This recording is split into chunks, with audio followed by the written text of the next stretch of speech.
হ্যাঁ বাস লাভার ভাই ব্রাদাররা, কি অবস্থা সবার? তোমাদের কি খবর? তোমাদের জন্য একটা স্পেশাল ভিডিও নিয়ে এসেছি। আজকে আমি বরিশাল থেকে ঢাকা যাব এবং বাসে ট্রাভেল করব এবং তোমাদেরকে দেখাবো বরিশাল থেকে ঢাকা যাওয়ার পথে কি কি দেখা যায়, কি কি বাসে কত ধরনের সিন্ডিকেট হয়, কত ধরনের দালালের সম্মুখীন হতে হয় এবং কোন বাস কেমন সার্ভিস দেয় এবং বরিশালের রোড ঘাটগুলো কেমন, কত সুন্দর সুন্দর রোড, কত হাইওয়ে রোড দেখতে পারবা, পদ্মা সেতু এবং দেখতে পারবা পায়রা সেতু এবং দেখতে পারবা অসাধারণ একটি ট্রাভেল ব্লগ। তাই দেরি না করে শক্ত হয়ে বসে পড়ো। আর আমি কিন্তু বাসে উঠে পড়েছি আর বাস কিন্তু অলরেডি ছেড়ে দিয়েছে। আমি কিন্তু পায়রা সেতু টোল প্লাজামের কাছ থেকে বাসে উঠেছি।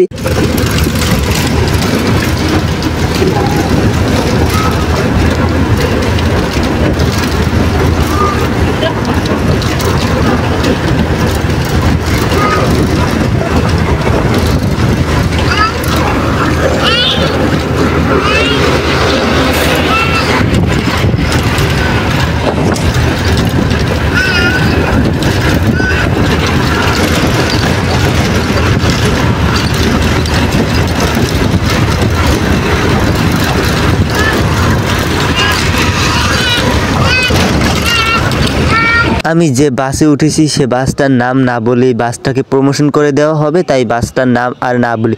কিন্তু আমি যেখান থেকে উঠেছি প্রত্যেকটা পয়েন্টে পয়েন্টে দালালে ভরা, প্রত্যেকটা জায়গায় জায়গায় দালালে কিন্তু ভরা থাকে।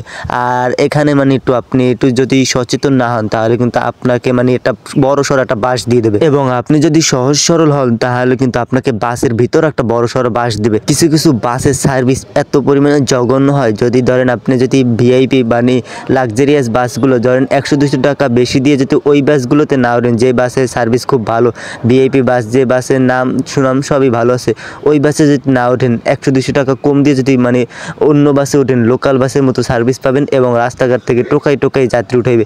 এবং ধরেন যদি মহিলা মানুষ উঠে তাহলে ধরেন যদি আপনি একা থাকেন তাহলে বলবে ভাই একটু মহিলা মানুষ, একটু এই জায়গাটা সারিয়ে দেন, এই সিটে সারেন, এই জায়গায় আসেন। তখন বলবেন যে আমার সিট আমি কেন সারবো? তখন তারা বলবে আপনার বিবেক বুদ্ধি কিচ্ছু নেই, এরকমের মানে একদম। যদি আপনি একটু যদি সহজ সরল হন তাহলে তো আপনাকে ওখানে সাবান ছাড়া ধুয়ে দেবে। যেহেতু বরিশাল থেকে ঢাকার উদ্দেশ্যে যাচ্ছি তাই কিছুক্ষণ পর পর নিত্য নতুন নানান ধরনের নানান রঙের ব্রিজ দেখতে পাবেন।